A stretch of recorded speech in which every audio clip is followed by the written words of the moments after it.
Hola, Dios te bendiga, espero que estés muy pero muy bien. Quien te habla, Rodo Gianotti, y aquí estamos para comenzar el video de las respuestas a las preguntas del libro de Números. Estamos en la serie Leemos la Biblia en un año y aquí comenzamos este video especial dando respuestas a lo que no entendimos de la Biblia en esta porción del libro de Números. Así que ¡comencemos!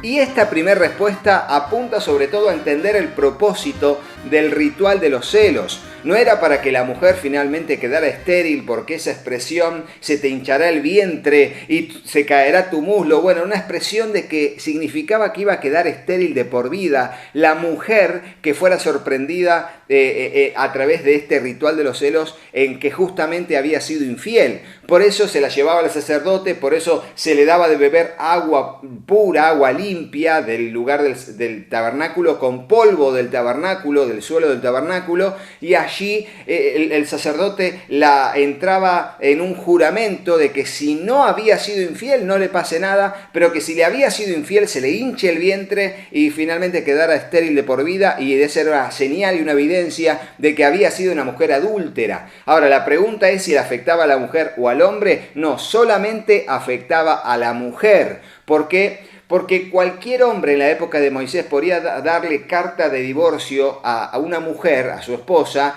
por cualquier medio que quisiera, desde aún una intención de creer que le había sido infiel. Ahora, la Biblia justamente de Estudio Nelson dice en su comentario que era como un medio que tenía la mujer para defender su inocencia, ir delante de Dios, y que a través de este ritual de los celos pudiese tomar esa agua y que no le pasara nada. Eso le iba a decir a su esposo, que estaba celoso, que tenía sospechas de que le había sido infiel, que definitivamente no había sido así y que era una falta sospecha. Así que solamente afectaba a la mujer. Pero hay una pregunta muy similar que viene pegada a esta y vamos a la próxima pregunta.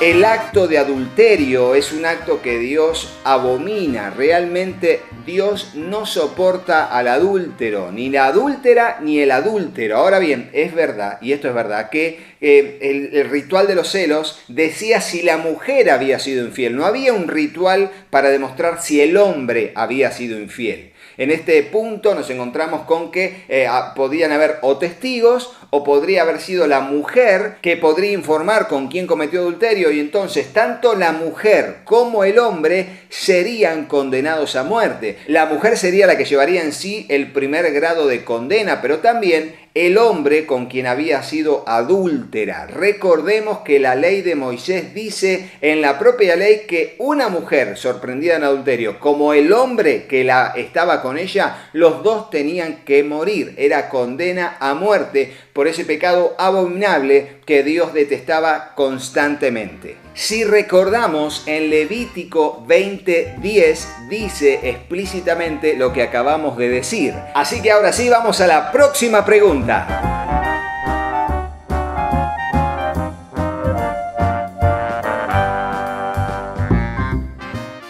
Y esta es una pregunta cuya respuesta, bueno, puede ser muy subjetiva en realidad, pero recordemos que el hombre tenía un papel patriarcal. El hombre era aquel que tenía mando en la familia. El hombre era aquel que podía cuestionar la fidelidad de su esposa. Y el hombre, si había sido sorprendido del acto de adulterio, como ya dijimos, podía ser condenado a muerte. Ahora, si el hombre tenía cierta acusación a su mujer, tenía celos, y estaba allí pensando y teniendo sospechas de que le había sido infiel, y luego de hacer el ritual de los celos se comprueba de que no le había sido infiel, definitivamente lo único que carga es con una carga social de vergüenza por, tener esa sensación o esa sospecha por su mujer que realmente había sido fiel, nunca le había sido infiel. Ahora, como condena social o legal, no tenía ningún tipo de condena, él estaba en su derecho de sospechar de su esposa y al demostrar con la evidencia del ritual de los celos que no le había sido infiel, sigue en su vida para adelante, pero no tendría ningún tipo de represalia social ni religiosa el hecho de que se haya dado, que hubo sospechado y después del ritual se dio cuenta que estaba equivocado. Simplemente reconoce su error, pide disculpas y sigue en su vida. Vamos a la próxima pregunta.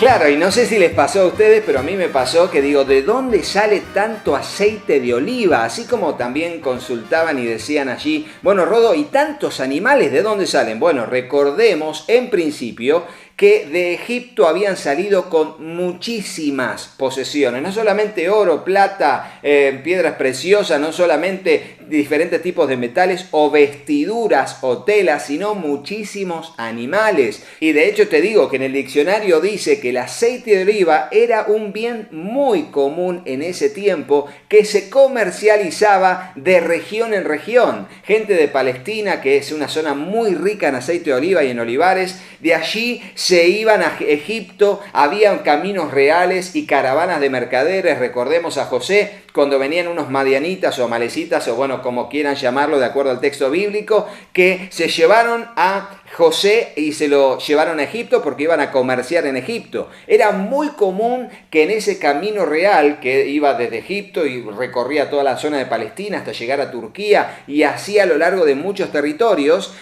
fueran pero caravanas de mercaderes. ¿Y qué llevaban? Llevaban de todo. Llevaban vino, aceite, especias, metales, elementos, armas, todo que era para comerciar. Por supuesto que la Biblia no dice todo esto, porque solamente se centra en el mensaje, prioritario que era el del pueblo de Dios y el establecimiento como una nación legal. Pero el comercio en aquel tiempo de la Biblia era muy extenso como lo es ahora. Siempre que hubo civilizaciones y ciudades hay comercios de todo tipo de elementos, aún también de aceite de oliva o de cualquier otro tipo de cosas que podían comprar, adquirir por trueque, por compra directa. Así que ahí está la respuesta. ¿De dónde sacaban el aceite? Porque en el desierto no había olivares, no cosechaban el aceite de oliva, no, pero lo compraban a través del comercio itinerante que constantemente se acercaba a un pueblo rico y a donde había tanta cantidad de gente. Así que cualquiera de nosotros aún hoy en día, si tenemos la posibilidad de visitar algún lugar y llevar una camioneta llena de mercancías para poder vender, se hacía. Así que la comercialización era posible y así conseguían el aceite de oliva. Próxima pregunta.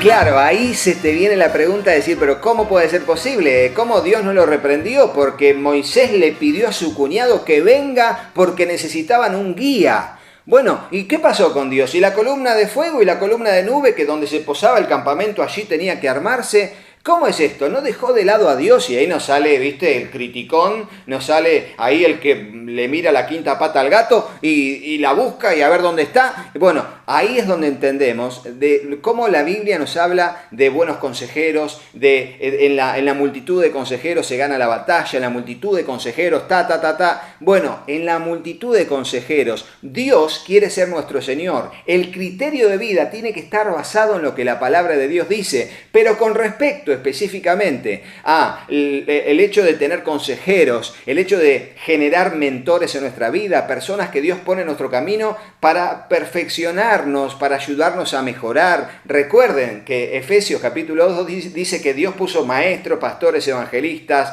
apóstoles, para perfeccionar a los santos para la obra del ministerio. O sea que Dios acepta el liderazgo sobre nuestra vida y sobre todo la existencia de consejeros que nos guíen hacia cuál es el mejor lugar donde tenemos que estar, a donde Dios nos dice que estemos. Entonces Dios dice, ve y predica el Evangelio. Bueno, quizás puedan haber personas que nos digan cómo predicar de una mejor manera y no está mal. Eso mismo hizo Moisés. Y encima con alguien de su familia que sabía que era un vaquiano, ¿no? Alguien que conocía la tierra y que le podía decir, bueno, Dios nos dijo que nos quedemos acá.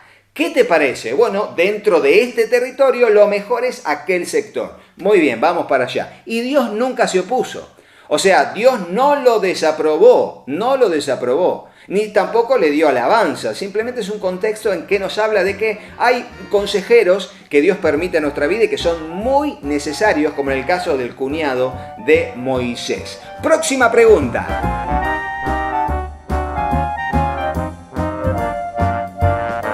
Muy bien, vemos que hay dos censos en el libro de Números. Uno apenas comienza, se cuentan todos los hombres mayores de 20 años para arriba y la división con número exacto según cada uno de sus clanes y sus tribus. Y otro censo, un conteo general de hombres de mayores de 20 años para arriba, al final del libro de Números. Explícitamente dice la palabra de Dios que el primer conteo tiene que ver con la gente que salió de la tierra de Egipto, esa generación. Y el segundo conteo tiene que ver con los hijos de esa generación, o sea, la siguiente generación, quienes serían los que conquistarían la tierra prometida. Ahora, uno le quiere poner un aura mística a veces a esto de los números de la Biblia, y si bien hay expresiones que pueden ser más de numerología bíblica, si existe y si se puede hablar de esa manera, estoy inventándolo, en realidad estoy uniendo dos conceptos que no sé si deben ser unidos, pero les digo,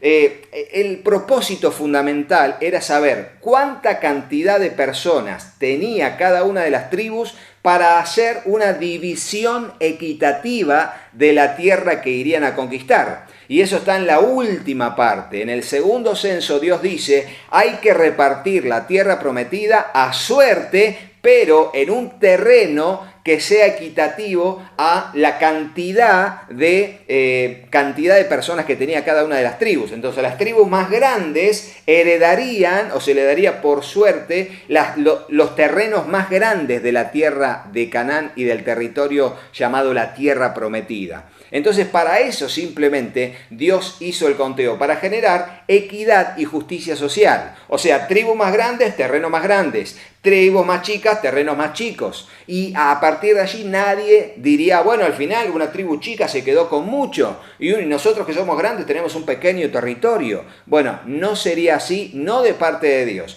Se hizo con la primera generación porque la idea era que conquiste la tierra, pero se rebelaron, números 13, números 14, se rebelaron, Dios dijo, no van a heredar la tierra ustedes, serán sus hijos. Por eso luego a toda la segunda generación que está, 40 años después, se les hace un nuevo censo para hacer la división de la tierra que se va a ver plasmada en el libro de Josué cuando lleguemos ahí, Dios mediante. Así que es por eso que se hicieron los censos y que hay tantos números de cada una de las tribus que se cuentan y dándonos a entender cuál es el propósito de Dios de hacer esos censos. Vamos a la próxima pregunta.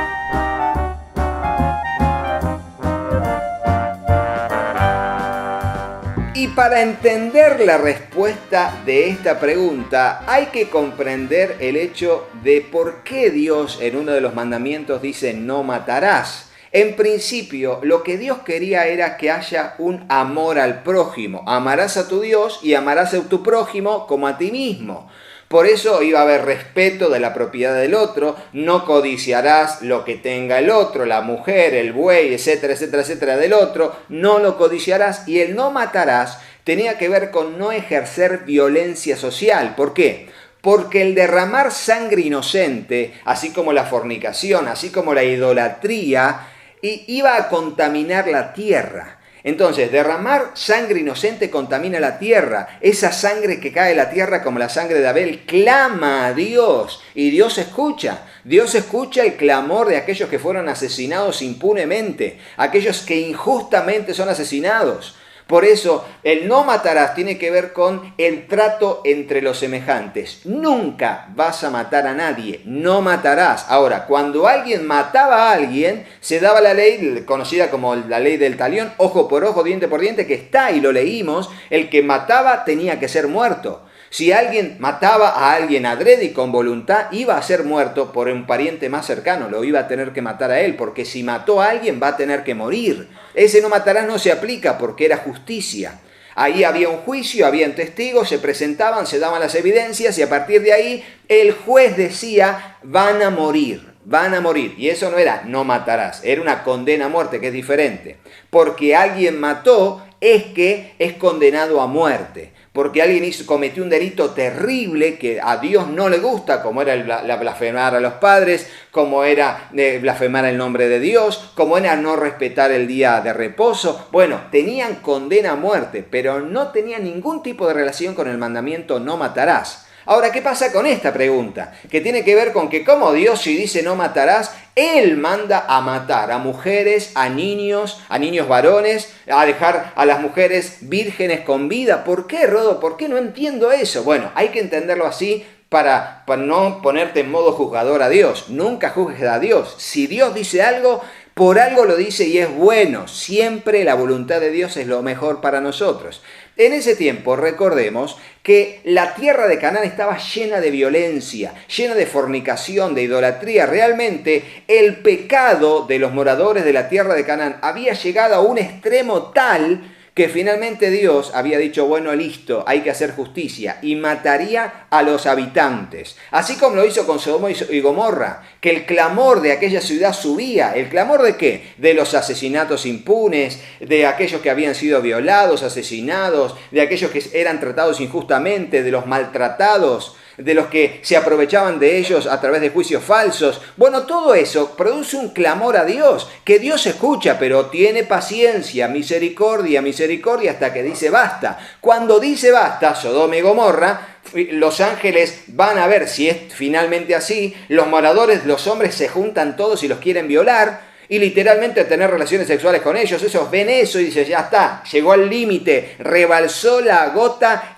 todo lo que había en el vaso, y la copa de la ira se derrama sobre Sodoma y Gomorra y son todos muertos por condena de Dios por el pecado. Ahora, en las naciones de la tierra, Dios tiene que usar para traer condenación muchas veces frente a un pueblo, es lo que dice la Biblia de lo que sucedió en ese tiempo. Es muy difícil aplicar eso a cuestiones de hoy en día. No somos quien para juzgar eso, ni intenciones ni propósitos. Simplemente decimos lo que dice la Biblia. Dice que en la Biblia que el pecado llegó a tal extremo de la tierra de Palestina que Dios usó a su pueblo para traer muerte a esas personas que estaban realmente en una vida de depravación, de fornicación, de idolatría y de injusticia social. La tierra se había contaminado tanto que Dios utiliza a su propio pueblo como medio de castigo a esas ciudades. Ahora, ¿qué pasa? Los niños. ¿Por qué matar a los niños? Porque los niños en próximos 10 años se convertirían en los hombres que formarían ejércitos que pudiesen estar contra Israel.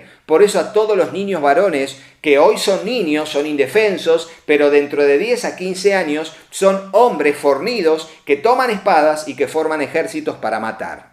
Entonces había que matar a los niños varones también. A las mujeres, ¿por qué se las mató? Porque las mujeres habían sido las mismas del mismo pueblo, no las mismas de aquel entonces, pero sí las mismas del mismo pueblo, que habían sido utilizadas por el enemigo para seducir a los hombres y a través de tener relaciones sexuales con ellos, seducirlos a que adoren a otros dioses. Y eso trajo la plaga de parte de Dios y el acto de condenatorio de Dios para con el pueblo de Israel. Por eso maten a todas las mujeres. ¿Y por qué no a las vírgenes? Porque las mujeres vírgenes no tenían todavía ninguna unión sentimental ni física, no solamente con los hombres del lugar, sino también con las prácticas idolátricas del lugar. Se las podía contratar o tener como esclavas o aún también como futuras esposas porque eran vírgenes. Las que no eran vírgenes eran muy difíciles porque estaban unidas no solamente a un varón y aunque quedaran viudas no era lo mismo, era como contaminadas contaminar al pueblo de Israel a través de mujeres que ya no eran más vírgenes. No así las vírgenes. Pero les vuelvo a decir, es un caso muy particular y solamente hay que intentar interpretarlo por el lado que pudimos ver y que les estoy comunicando ahora. Así que bueno, estas fueron todas las preguntas que ustedes volcaron en todos los capítulos que estuvimos leyendo del libro de Números. Ya comenzamos muy prontito con el libro de Deuteronomio y terminamos así con el Pentateuco para seguir en nuestro desafío de leer la Biblia en un año. Así que no te vayas de acá sin hacerle caso a mis hijos. Hola, yo soy Katy. Si te gustó el video, ponele me gusta. Y dejales un comentario. Hola, yo soy Juanpi. Y acordate, suscríbete al canal y activa la campanita. Y acordate de compartirlo con tus amigos. Así que hasta el próximo video. ¡Chao, chao! ¡Que Dios los bendiga muchísimo! ¡Chao! ¡Chao, chao!